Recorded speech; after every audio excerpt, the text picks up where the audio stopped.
오늘 말씀은 고린도후서 6장 14절로부터 18절까지 말씀입니다. 우리 함께 읽겠습니다. 너희는 믿지 않는 자와 멍에를 같이 하지 말라. 의와 불법이 어찌 함께하며 빛과 어둠이 어찌 사귀며 그리스도와 벨리알이 어찌 조화되며 믿는 자와 믿지 않는 자가 어찌 상관하며 하나님의 성전과 우상이 어찌 일치가 되리요. 우리는 살아계신 하나님의 성전이라. 이와 같이 하나님께서 가라사대 내가 저희 가운데 거하며 두루 행하여 나는 저희 하나님이 되고 저희는 나의 백성이 되리라 하셨느니라. 그러므로 주께서 말씀하시기를 너희는 저희 중에서 나와서 따로 있고 부정한 것을 만지지 말라. 내가 너희를 영접하여 너희에게 아버지가 되고 너희는 내게 자녀가 되리라. 전능하신 주의 말씀이니라 하셨느니라. 아멘. 네. 오늘 말씀은 우리 계속해서 이제 고린도후서 6장 말씀인데요. 보니까 너희는 믿지 않는 자와 멍에를 같이 하지 말라라고 이렇게 처음에 말씀을 시작합니다. 이 말씀을 들을 때 또 우리가 이제 조심해야 될 것은 무엇이냐면 그러면 믿지 않는 자하고는 믿지 않는 자를 배격해라라고 하는 이런 말로 이렇게 들립니다. 근데 그런 말씀이죠. 네, 그런 말씀이긴 하지만 그렇지만 어떤 상황에서 그렇게 해야 되는지에 대해서 이제 말씀을 해주시는 것이죠. 그러니까 우리가 누군지에 대해서 잘 알면 구별할 수 있어야 된다는 거예요. 네, 스스로를 거룩하게 여길 수 있어야 된다는 거예요. 그러니까 우리가 이렇게 이야기하지 않습니까? 우리가 이 땅에서 구원을 받았어요. 구원을 받았다는 것은 건져냄을 받았다 이렇게 말씀하잖아요. 건져냄을 받았음에도 불구하고 그럼에도 불구하고 우리는 이 땅 가운데서 살아가요. 이 땅 가운데 두 발을 두고 살아갑니다. 그렇지만 우리는 그 땅에서 건져냄을 받은 사람들이기 때문에 그 땅에 영향을 받는 것은 아니라고 하는 그 사실이에요. 우리가 다만 이 땅 가운데 있는 것은 우리에게 받은 사명이 있기 때문이다라고 하는 이 대전제를 항상 잊지 말으셔야 됩니다. 그렇기 때문에 그들 믿지 않는 자들에 대해서 우리가 바라보아야 할 그 시야는 한 가지죠. 예, 우리 믿는 자로서 예수 그리스도를 영접하는 자가 되게 하는 것, 그 한 가지예요. 예, 우리도 그랬기 때문에 그런 것으로 바라보아야 되는 것입니다.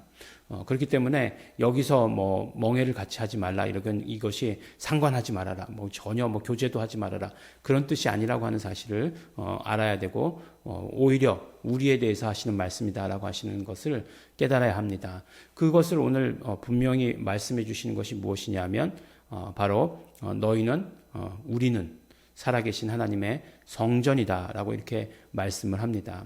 우리는 살아계신 하나님의 성전이기 때문에 우리의 모든 신앙의 태도를 분명하게 해야 된다는 거죠. 예, 분명하게 해야 된다는 거예요. 이럴 땐 이것이 좋고 저럴 땐 저것이 좋고 이래서 괜찮고 저래서 괜찮고 하는 것이 아니고 우리 신앙생활에 있어서는 태도를 분명히 해야 된다라고 이렇게 말씀합니다. 우리가 하나님의 성전이다라고 이렇게 얘기했을 때 그 하나님의 성전에 대해서 그것에 대해서 우리가 하나님의 성전이라고 얘기한 것에 대해서 가장 강조하는 것이 무엇이겠습니까? 예. 무엇을 강조하기 위해서 이렇게 하나님의 성전이다라고 이렇게 이야기했겠습니까? 두 가지인데 하나님의 성전이라고 하는 것은 두 가지예요. 첫 번째는 무엇이냐면 하나님의 임재예요.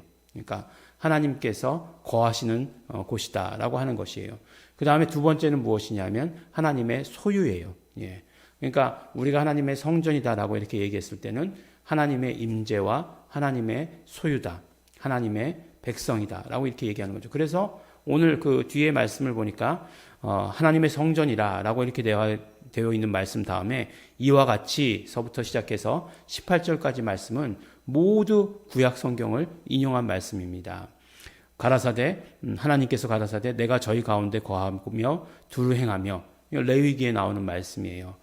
그러니까 너희 가운데 있겠다. 너희 가운데서 살고 너희 가운데서 걸어 다니겠다. 이제 쉬운 말로 표현하면 그렇게 되는 거예요.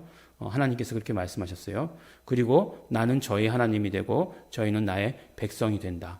이건 레위기에 나오는 말씀이고 그 다음에 17절 말씀은 그러므로 주께서 말씀하시기를 너희 중에서 나와서 따로 있고 부정한 것을 만들지 말라. 거룩하란 얘기죠. 이사야에서 52장에 나오는 말씀이고 그 다음에 18절 말씀 너희에게 아버지가 되고 너희는 내게 자녀가 되리라 라고 하시는 것은 사무엘하 7장 14절에 분명히 다윗에게 축복하시는 그 말씀 가운데 나오는 그 말씀이에요. 그 말씀들을 이제 인용해서 우리가 성전이다라고 이렇게 얘기했어요. 근데 지금 말씀하시는 가운데 알 수 있는 것은 그 구절들이 의미하는 바가 뭐예요? 하나님이 함께 계신다. 하나님의 임재. 그 다음에 너희는 나는 저희 하나님이고 저희는 내 백성이다. 내 아들이다. 라고 하는 소유라고 하는 사실을 우리에게 이렇게 계속해서 말씀을 해 주십니다. 그래요. 우리가 하나님의 성전입니다. 하나님의 성전이라고 하는 사실을 우리 기억해야 되죠. 그러니까 하나님의 성전은 하나님의 임재가 있는 곳이고 하나님의 소유인 것을 분명히 해야 됩니다. 근데 이제 지난주인가요? 지난주에 이제 월요일에 내 이름을 일컫는 내 백성 이렇게 돼 있잖아요. 내 이름으로 일컫는 내 백성. 뭐 이렇게 되어 있는 성경 구절들이 많이 있죠. 그것들이 결국 의미하는 바가 뭐냐? 이름 아래에 소유를 의미한다. 이렇게 말씀하시더라고요. 그러니까 성전에서는 그 이름이 불리어지는 곳이니까 결국 성전이라고 하는 것은 하나님의 소유 말씀하시는 것이고 이제 신약에 와서는 우리가 그 이름이 불리어지는 거죠. 우리에게서 그러니까 그 이름이 불리어지는 내 백성 이렇게 얘기했을 때 내 자녀 얘기했을 때 우리가 되는 것 아니겠어요? 그것은 결국 무엇이냐? 예수 이름으로 말미암은 하나님의 소유다라고 하는 것을 말씀해 주시는 것이죠. 우리가 하나님의 소유예요. 우리가 하나님의 소유입니다. 하나님의 것입니다. 네. 그것이 싫으십니까? 난 누구 거 되는 게 싫어. 뭐 이렇게 그러십니까? 아니죠. 사람의 것 되는 건 싫지만 하나님의 것 되는 거는 우리가 기뻐하고 정말 감사해야 되는 일이죠. 그 하나님께서 우리를 얼마나 지키시고 내 것이라고 말씀하신 하나님의 선포 가운데 나를 얼마나 책임지시겠는가라고 하는 그 사실도 함께 들어있는 것이죠. 함께 하시겠다. 지키시겠다. 내 것이다. 네. 오늘 우리 소유, 우리가 누구의 소유인지 분명히 알았습니다. 그것은 이름으로 말미암는 것이고 이름을 부를 때 일어나는 행위입니다. 우리가 하나님의 소유된 성전이에요. 네. 하나님의 거룩입니다. 또 하나님의 임재입니다. 그것을 기억하시면서 우리가 오늘 하루 거룩한 삶, 또 구별된 삶, 네. 그렇기 때문에 정말 하나님의 소유라고 하는 것을 자랑스러워할 수 있는, 기뻐할 수 있는 우리 성도 여러분 되시기를 예수 이름으로 축원합니다. 기도하겠습니다. 하나님 아버지 감사합니다. 오늘 아버지 하나님 우리에게 말씀 주시고 우리가 하나님의 것이고 우리가 예수 이름을 부를 때마다 우리가 하나님의 것임을 우리 인정하고 시인하는 것임을 오늘 말씀해 주시니 너무나 감사하고 고맙습니다. 이것으로 인해서 우리가 구별되게 하여 주시옵시고 더욱더 거룩함을 유지하게 하여 주시옵시고 하나님의 말씀 가운데 살아갈 수 있도록 아버지 축복하여 주시옵소서. 감사드립니다. 예수님 이름으로 기도드렸습니다. 아멘. 우리 시간 그래서 기도하실 때에 우리 정말 감사하시면서 기도하시기 바랍니다. 우리가 예수 이름을 부를 때마다 하나님의 함께 하심을 경험하게 하여 주셔서 감사합니다. 하나님 우리와 함께 하심을 감사합니다. 또한 우리 예수 이름 부를 때마다 나는 하나님의 것입니다. 고백합니다. 나는 하나님의 것입니다. 고백합니다. 성령님 함께 하여 주시고 역사하여 주시옵소서. 우리 다 같이 통성으로 함께 기도하시겠습니다.